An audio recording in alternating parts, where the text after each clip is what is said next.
This autumn, a couple of work friends are going deer hunting. It's been the talk of the office for 2 months straight. It became the conversational watering hole, and everyone who don't take part are left to dry out in the sun. Hell, even Vicky the receptionist is coming along. I think she's going mostly for the s'mores. But I'm not going. I have a difficult history with hunting, and not a lot of people know about it. I don't like to talk openly about it since it happened so long ago. I hate being the guy who keeps talking about his past. Trauma or not, I've had it buried in the back of my mind for years. But now that all the talk is circling around the office, it made me want to put to paper what actually happened. It was 2 months ahead of my 15th birthday. My dad was taking me hunting in a state park over in Logan County, West Virginia. I had little to no idea what was going on. I just knew I had to come along and try out new boots, a hat, a vest, the whole shebang. He took me to target practice a couple of sessions, but we ended up spending most of our time discussing gun safety.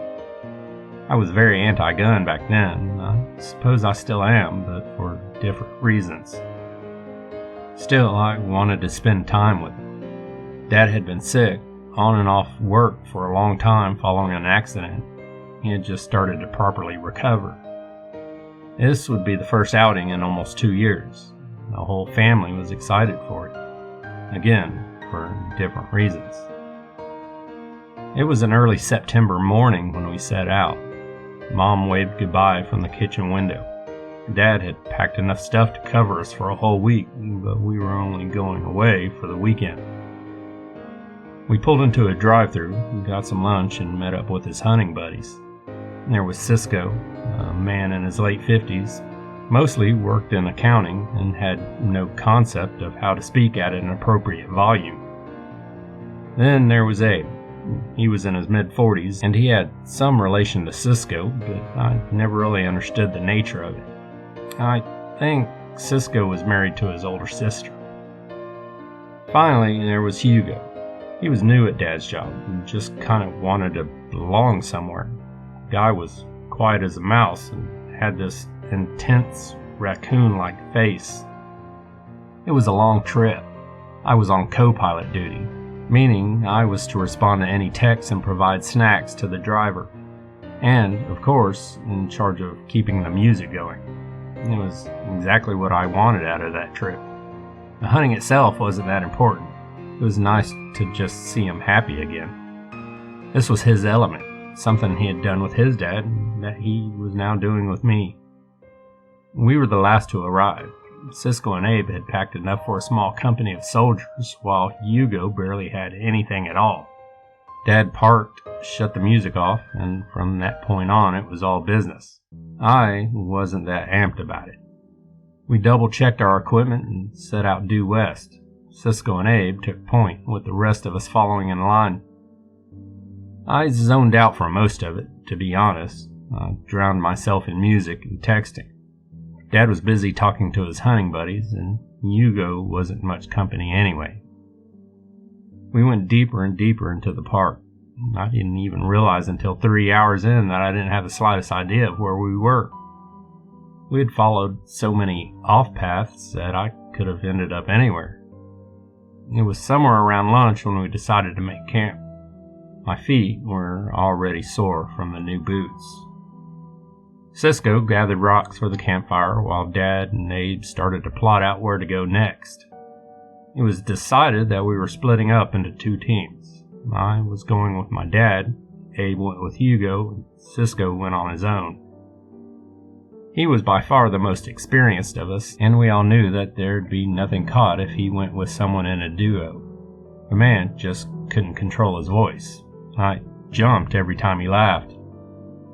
While we didn't do any actual hunting that afternoon, we spent some time just getting to know the area.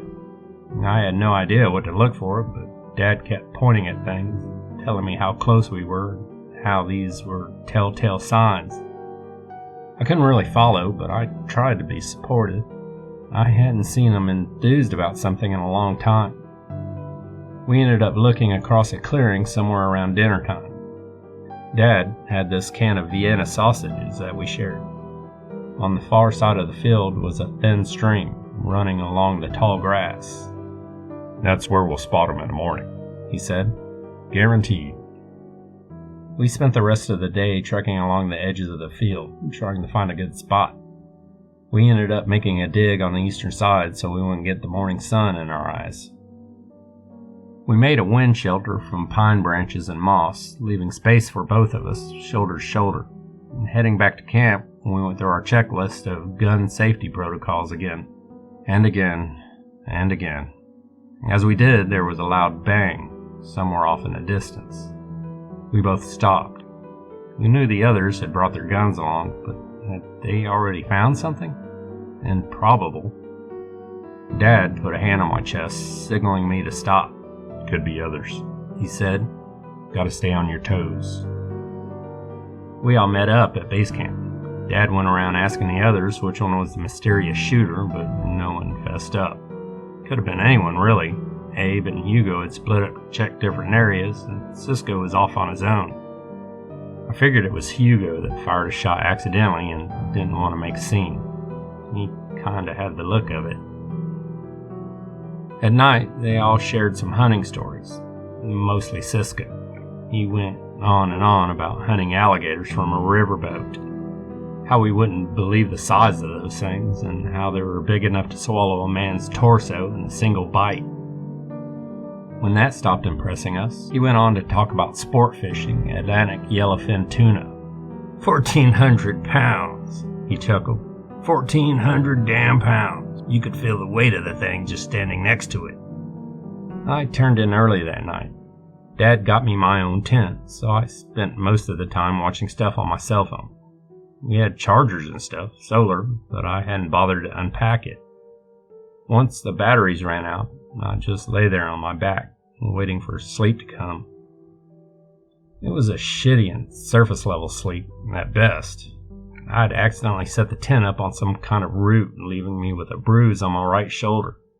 There was also this constant buzzing with some kind of wasp right next to my head. The thing didn't get through the tent, but by God, it really tried. We got up before sunrise, and it felt like I'd just barely shut my eyes, but Dad was on top of his game.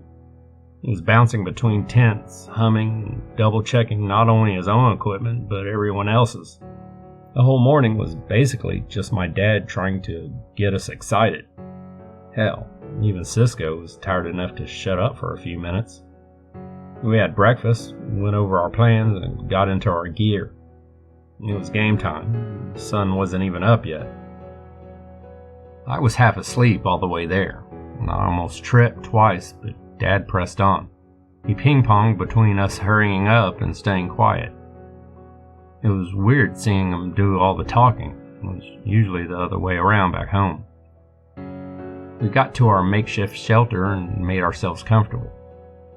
Dad kept talking about the direction of the wind and various techniques he swore he had employed. I was trying to pay attention, but I kept nodding off. He didn't seem to mind. I think he was just happy to be there. I don't know how long we waited. After a while, as things turned quiet, I couldn't really tell the time anymore. It was all just sort of blended together. At some point, Dad elbowed me. And there they were. 6 of them in total. 3 does, 2 yearlings, and a buck. All strolling into the middle of the field without a care in the world. Dad nodded at me and eyed the rifle. "You're up." It was a heavy lever-action brush gun. We had about 55 to 60 yards distance and an unobstructed view. I was nervous though, nervous as all hell. We'd practiced plenty, but this was different. I could imagine them scattering to the wind, and our one shot of this blowing up in our face. Dad didn't seem to care though, but I wanted to make him proud. I brought the gun out and rested my head, letting the whole iron sight fill my view. I felt the weight of the trigger as I tempted it. "Inhale, exhale. You got this," he whispered. Then, a gunshot. And it wasn't mine. The deer thundered off into the woods. Dad just lay there, slack-jawed. There was no way to tell where it had come from, but it was close. Maybe someone had taken a shot at the same deer as us. We looked across the field for someone to stand up or show themselves, but there was nothing out there. And Dad put a hand on my shoulder. "That's not you," he whispered. "I don't know what the hell that was." We tried to reach the others through our walkie-talkies. Cisco reported in first. Apparently he had heard the same thing as us, but from a far different angle. Hugo reported in too, telling us the shot had been close by from his angle. Finally, we waited for Abe, but nothing came through. We waited, listening to the static. Cisco interjected with the occasional, "Abe, check in," but we got nothing in response. "Hugo, where the hell are you?" growled Cisco. "You were supposed to partner up." I'm south. We took the cliffside trail, the one with... Where the hell is he?" "He went ahead. He thought he heard..." "Just answer the question." Dad shot me a concerned, almost apologetic look. Cisco is always loud, but this was another level. Hugo met up with us over at the Southern Trail. We followed it for a good 45 minutes, calling out to Abe as we went. The quiet stutter of the walkie-talkie felt like getting poked by an icicle. It started to dawn on me that this might turn from a hunting trip to a rescue mission. "We should get the Rangers," said Hugo. "It's been a while. He could be..." "He probably ran out of batteries," said Dad. "But yeah, let's keep that in mind." "Batteries last for days," scoffed Cisco. "Ain't no way he would forget that." He had a point. They had been over their equipment 2-3 times just that morning. Unlikely at best. We all moved up the trail, stepping over fallen trees and pressing through dry undergrowth. As the forest breathed, we could see further and further up ahead. It was quiet. Too quiet even. Like something had scared off the birds. "Where'd he go?" Cisco whispered. "What direction?" He should have kept going south, I guess." "You guess, huh?" sighed Cisco. "Useless." We spread out for an impromptu search. Not a lot, but enough for us all to cover some ground. We still had eye contact with each other. Dad asked me to stay close, but I wanted to help, so I took the space in the middle. Everyone called out to Abe, not caring about the deer or other wildlife we spooked along the way. But apart from a few strange red birds perching on the nearby pine, there was nothing around to spook, and the birds didn't seem to care about either of us. After a while, it didn't even sound like a name anymore. It just became this call, this noise. "Abe, Abe, Abe." Then I saw something. Thought it was a log at first, but it wasn't. As I got closer, I was met with Abe's eyes looking up at me. They didn't blink. It looked like he had just tripped and was about to get up, but he wasn't moving. He had his neck at a weird angle, like he was trying to brush something off his ear with his shoulder. Then I noticed the bullet wound, straight through the heart. I'd never seen one before, not on anything living, not like this. To this day, I can't stop thinking about the first second when I realized what I was looking at. The absolute chilling panic running through my lungs, causing my words to freeze in my throat. I just stopped and stared at him, watching the unmoving eyes and how they seemed to find me at every angle. I didn't realize I'd stopped yelling his name. Now I was just screaming. The others rushed over. Dad put his hands over my eyes, turning me away. I could still see Abe's face behind my eyes. Hugo started making this wailing noise, and Cisco just turned deathly quiet. I couldn't make out their voices individually anymore. It was all deafened by those dead eyes looking back from the dark. Cisco immediately turned to Hugo, taking his rifle away. Hugo let go of it like it was on fire. Cisco tore out the magazine, only to find it unused. When it finally dawned on Hugo what he was doing, I could hear his voice sink into his belly. You think You got spare rounds?" asked Cisco. "I wouldn't." "Show me." Hugo held out a small box of ammunition, dropping half of them in the moss. This just pissed Cisco off even more. He was in no state of mind to do any counting.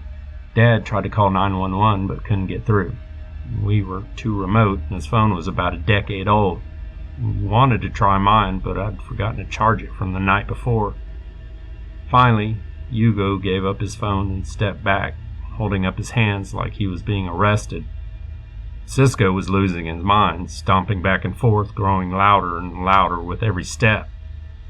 Dad redialed 911 and got a signal through, but could barely contain himself. As soon as that operator picked up, it was like all his words just dropped off the face of the earth. Then, another gunshot. Dad pulled me down into the grass. Hugo dove behind a tree, and Cisco went prone behind a stump. As the sound echoed through the trees, we all held our breaths. Dad grabbed my face, and I kept reassuring him that I was okay. At the same time, I was reassuring myself. Nothing came of it, and we were all fine. Dad looked around for the phone, listening for the voice of the operator asking us to stay on the line. We scanned the tree line but saw no movement. Dad reached for the phone. Another gunshot, closer this time. Dad pulled his hand back and held me tight. I could hear his heartbeat through his chest, pounding like a hammer. "We spread out," called Cisco. We spread out and call for help." "What the hell are you talking about?" yelled Hugo back. I'm not moving." "Like hell you aren't, on my count." Dad propped himself up on one knee and urged me to do the same. He'd be facing the way the bullets came, shielding me just in case. There was no time for me to object. Cisco counted down from 5. It was so hyper-focused that I forgot to breathe, making my heart race before we even started. As the countdown ended, we all spread to the wind.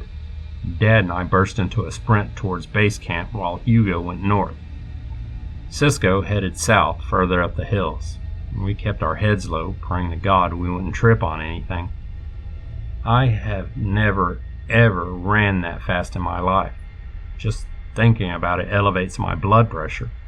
We just kept going and going and going, down a trail, past a landmark stone, and beyond. I only had a vague idea of where we were even at that point, but I didn't stop to think. Somewhere in the distance, I kept hearing gunshots. Not a lot, but every so often. And with each one, my heart skipped a beat, making my body retract like a winding spring. As we stopped to catch our breaths, Dad got out his walkie-talkie. "You see him?" he wheezed. Does anybody see him?" "No," Hugo cried back. I can't see anything." Cisco, you see him?" Silence. "Cisco," Dad repeated. Again, silence. "Cisco?" We made our way back to camp. We figured we could use my solar charger to get my phone up and running and try to call for help again. It was still early in the day, but it was ridiculously easy to get lost even with clear weather. I had a general heading, but that was about it. We took it real slow, crouching between trees and between outright sprints. We kept our heads low, listened, and watched for birds taking flight. All the while, I couldn't help but to feel like something was up. And if there was someone else moving out there, we could have heard them by then. Sound traveled far, especially in open areas. When we finally made it to base camp, I dove into my tent. I fumbled out the solar charger, plugged it in, and set it up outside. Dad moved it so it wouldn't be so easy to hit with a stray bullet. We hunkered down behind one of the tents. We didn't move a muscle. My body cramped from staying so still, but I didn't want to move despite the pain. My eyes watered from not blinking, and I could feel my tongue going dry with every ragged breath. "It's all the waiting," Dad whispered. "Just like hunting." It must have been close to lunchtime when my phone lit up with a mild yellow light. It had about 30% battery charge, but it looked like the weather was about to change. There had been a few clouds on the horizon, and Dad had warned us about rain. Hell, half our camp was made to be waterproof just in case. A bad enough cloud cover would mean we'd be wasting time, waiting for nothing. While my dad phoned 911, I stuck to the walkie. I tried a few hellos, but I got nothing in response. The thought hit me that they might be in hiding, and if so, my voice might give them away. Abe's face flashed before my eyes as I put the walkie down, waiting for someone to reach back from the other side. Dad tried his best to explain our position. "Yeah, we got an active shooter," he said. I don't know, maybe one, maybe two, just west of..." Dad put the rifle down and held the phone to his ear, trying his best to work out on a map exactly where we had been at. I couldn't help but stare at the rifle. There might be someone hunting us right now, and we'd have no idea of knowing. Could have a clear shot, could be anywhere. He probably stayed on for 10, maybe 20 minutes before the battery ran dry. It was the first time I'd heard him swear uncontrollably. He was so frustrated that he could barely contain it, kicking a folded-up chair into a burned-out fire. "They told us to get moving and meet them halfway," he spat. He grabbed the rifle and we promptly left. We got turned around a couple of times when the rain came. Things started to look the same, and we had no proper source of light. We kept trying to head in a straight line, but it became painfully apparent that we had messed up somewhere around the half-hour mark. We had veered off track and might just be heading further into the park. We tried to backtrack, but couldn't find any of the landmarks. There was supposed to be a tall rock along the path, but there wasn't. We must have taken a wrong branching path. I hadn't really paid attention when we first got there, so I had to rely entirely on Dad to find his way forward. And Dad was not doing okay. It was pouring down far worse than anticipated. At one point, it felt like it was raining sideways. I had to curl my hands up into my armpits to keep warm, and I kept getting slapped by branches as we pushed forward. Every now and then we'd stop, only to turn back and try again. We had been out for nearly 2 hours when my head snapped back to attention. In the distance, another gunshot. I could barely make it out in the rain, but there was a clang to it that just cut straight to my ear canal. There was something primal to it, like my hearing was tuned to catch it. Then another, closer. Then another, closer. I dropped to the ground while Dad took cover behind a tree. Before he got a chance to ask, I yelled back that I was okay. I had to repeat myself 3 times before I saw him visibly relax, his shoulders slumping against the tree. "Stay down," he yelled back. "I think I saw something." I tried to see what he was looking at, but he yelled at me to stay still the moment I moved. He refused to have any part of me exposed to gunfire, no matter what. And yet, I think I saw something. Movement, further down the tree line. He crouched down and rested a gun on a branch for support. I could hear him trying to control his breathing, taking longer and longer breaths. He squinted through the iron sights, counting to himself as he did. I kept my head down, waiting for the next shot to ring out. I don't know how long we stood there, 10 seconds, 10 minutes. It could have been either. But all we heard was rain and crackling branches, and all we saw was pine. I kept looking at my dad. It was the only thing I could see at that angle. He kept staring straight ahead, waiting with bated breath. Then I saw something. Something fast. "Duck!" I shouted. "Dad, there's..."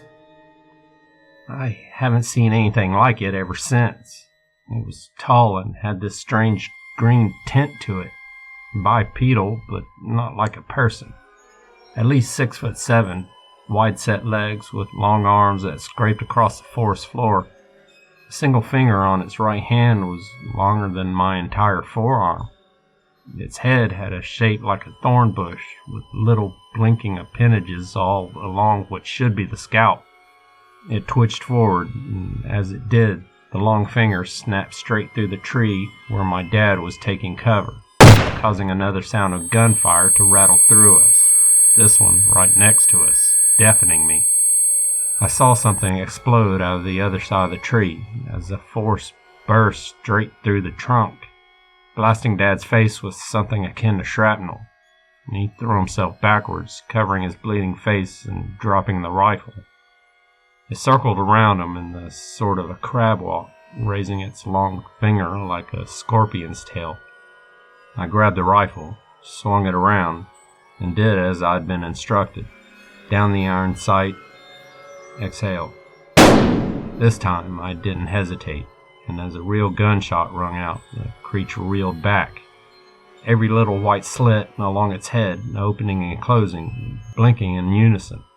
It was gone in an instant, scrambling on all fours to get away. I think I hit it in the shoulder, revealing something bright green, like a snapped twig. Dad propped himself up against a tree as I swung the rifle around, releasing the spent cartridge with 2 clicks. I was breathing steady and calm, but it felt like my entire body was sweating all at once. I could feel this intense heat under my clothes, despite the cooling rain. "Hold it steady," he said, finger on the trigger. He'd gotten something in his eye, and he couldn't see shit. It was up to me. Then, far off into the woods, another gunshot, and then another, and another. All around us, gunshots piercing the rain. But they weren't just gunshots. What should be these high-pitched explosions started to twist and ache, some turning long and low, similar to a stalling engine. Others reverbed like a wail or a heartbreaking cry. One of them kept spitting out gunshots that sounded like small arms fire, a semi-automatic pistol. Far off in the distance was something with a high caliber, something deafening. "Look beyond the scope, down the line, watch between the trees." And I did. Despite the rain, the ache, and the panic, I held that rifle like it was my damn life. For hours there was nothing but rain and gunfire. I'd catch glimpses of something moving in the distance, something straight ahead, sometimes from the flank. Sometimes I'd fire, hitting a branch or the side of a tree. Sometimes I'd hit something, causing a loud gun-like squeal to echo back at me. And one by one, our bullets started to run out, as cartridge after cartridge started to pile up in the underbrush. Then, at some point, it stopped. I remember the rain clearing. The final cartridge lay hot in the grass. Dad put his hand on my arm. "That's enough," he said. "It's all right." I put the rifle down, and I felt a barrier collapsing. There was nothing between me and what was out there anymore. We were sitting ducks, waiting for come what may. I burst into tears as this intense, vulnerable feeling washed over me, like it was already over, like I was just waiting for that final gunshot.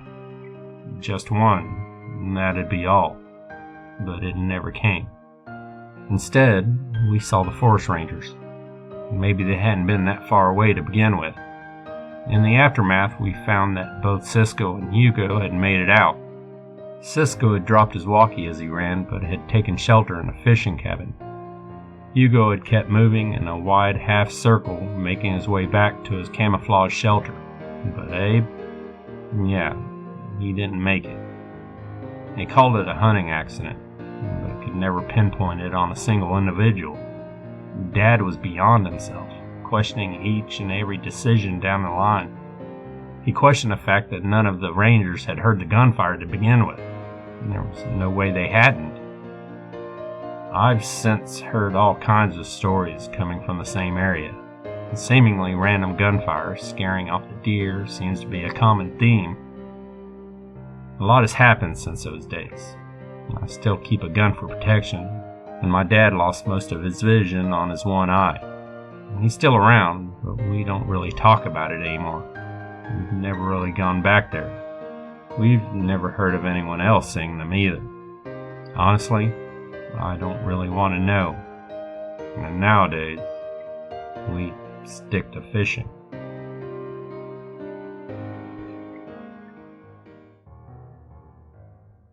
Hey everyone, don't forget to like and subscribe if you haven't already.